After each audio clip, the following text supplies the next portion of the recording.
E commerce సంస్థ Amazon మరోసారి పెద్ద ఎత్తున ఉద్యోగాలపై వేటు వేసేందుకు సిద్ధమైంది. ఈసారి ఏకంగా 30,000 మంది కార్పొరేట్ ఉద్యోగులను తొలగించాలని యోచిస్తున్నట్లు తెలుస్తోంది.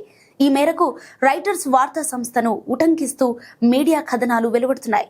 2022 చివరి నుంచి దాదాపు 27,000 మంది ఉద్యోగులను అమెజాన్ తొలగించింది.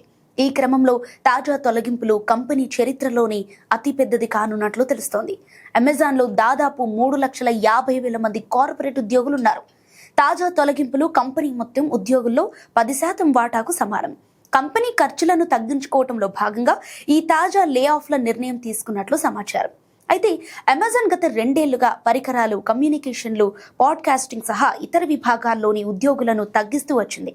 తాజా కోతలు కంపెనీల్లోని మానవ వనరులు, పరికరాలు, సేవల విభాగాలతో సహా మరికొన్ని ప్రభావితం కానున్నట్లు తెలుస్తోంది.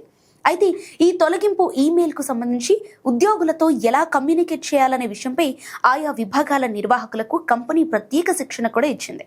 వచ్చే వారం దాదాపు 1,000 మంది ఉద్యోగులకు ఈ తొలగింపు నోటీసులు అందే అవకాశం ఉందని కంపెనీ ప్రతినిధి ఒకరు పేర్కొన్నారు. ప్రభావితమైన ఉద్యోగులలో కంపెనీ ప్రధాన కార్యాలయమైన మిన్నియాపోలిస్లో పనిచేస్తున్న వారే ఎక్కువ మంది ఉన్నారని వెల్లడించారు. అమెజాన్ సీఈఓగా యాండీ జెస్సీ బాధ్యతలు స్వీకరించినప్పటి నుంచి లే ఆఫ్ల పర్వం కొనసాగుతూనే ఉంది. అయితే ప్రస్తుతం ఉన్నది ఏఐ శకం అని జెస్సీ పలుమార్లు పేర్కొన్నారు.